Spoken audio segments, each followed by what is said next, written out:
Hey, buddy. You're gonna be on my barbecue later. Double hamburgers. And where's your buddy for the bacon? Is he with you too?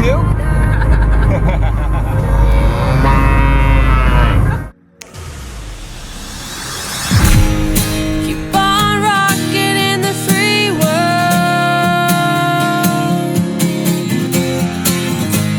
99 problems, but a mortgage ain't one.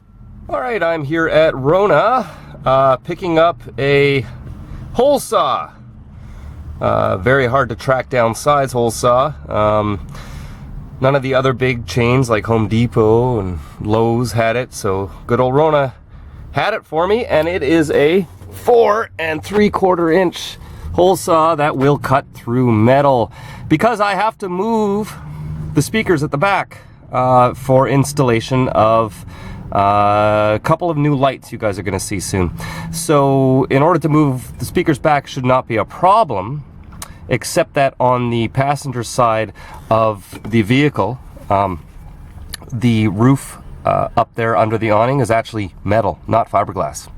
And so the regular hole saw cutters are just not going to cut it. And this is a very strange size. 4 3/4 inches is what I needed. That's the size of the speakers. So almost nowhere had it. Like the Home Depot's like never heard of it. Lowe's, not a chance. Small mom and pop shops, some of them said they could order it, but it was going to cost over 60 bucks and I'd have to order it in. And Rona had one left in stock at the local location, so I picked it up.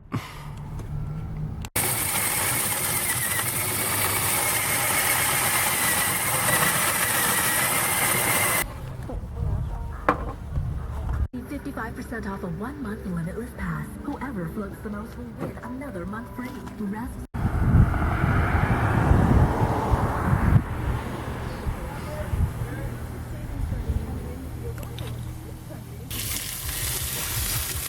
Dinner time. And the microwave going too.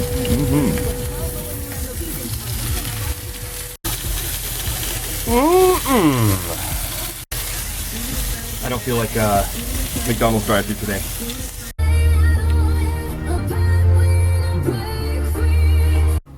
All right, so now the two scare lights are in on both sides, and both the speakers are moved back.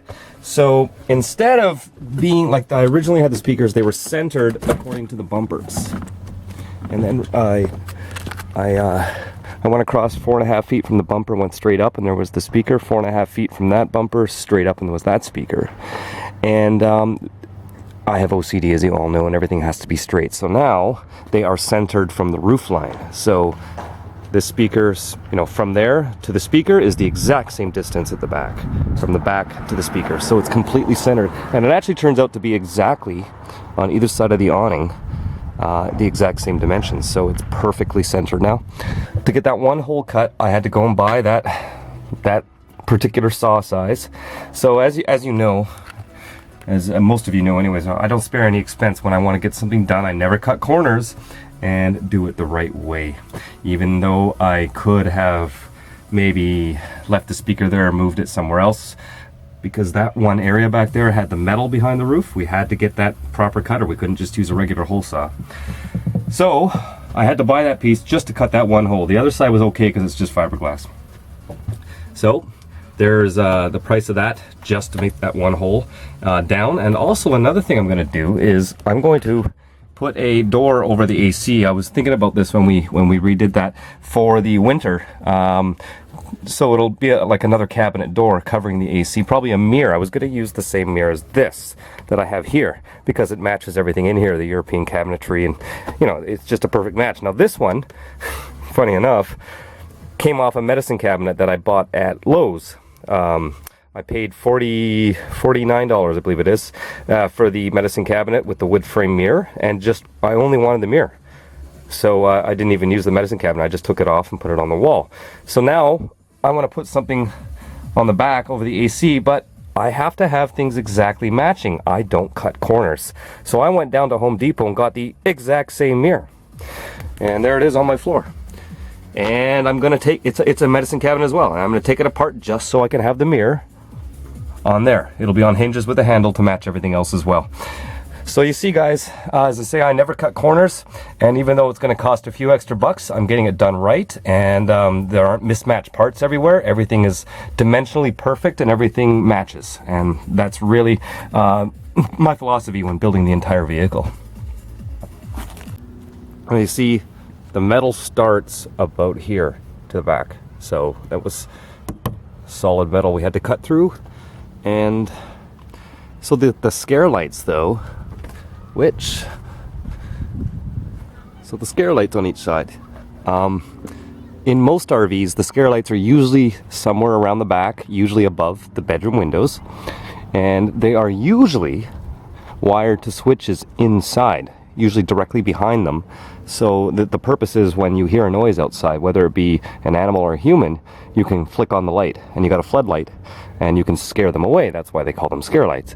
But what I'm probably going to do is run the wires all the way up to the cab at the front, and I'll have a left and right switch, because reason being is I've had campers before, namely one of the ambulances I had, where it had these scare lights all across the side, which were originally used as scene lights when it was an ambulance, which are the same lights basically, and they were on switches on the dashboard, so I could light up one side or the other. But it became a real good habit. You just flick the switch every time you put it in reverse and you're about to parallel park at night, and you can see everything on the ground. You can see where the curb is. And when I sold that vehicle and got another one that didn't have lights on the side, I felt lost. Like, damn, I can't see now when I'm parallel parking. Now I can still parallel park, but it's just that much easier with the light. You can just pull in one swoop and get it right. So I'm gonna probably do it that way. And if I do want to use it for their intended purpose, which is a scare light, it's not a big deal in a 21-foot motorhome to just hop up front and hit the switch, and then I can see outside. So it'll serve both purposes. Well, okay, so it'll be something like that. And I actually have Velcro there. I actually got some more of these handles too. I actually have a big one if I want to put there, but I don't think I'm going to, because I like the way it just lifts up, and it's like it'll work fine with that. And along the bottom, I'm going to be putting a small padded. There used to be a padded piece here from the factory. It was the vinyl padding. I'm also going to do something like that just to protect your head in case you ever bang your head on it getting in and out of bed, and that'll fill in this little gap. See where it goes up there? I'm going to kind of level that off with padding all the way along, and it stays closed thanks to tiny little Velcro circles right there and on the cabinet itself. That's right.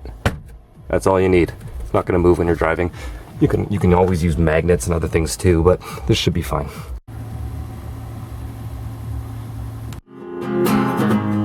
Keep on rocking in the free world.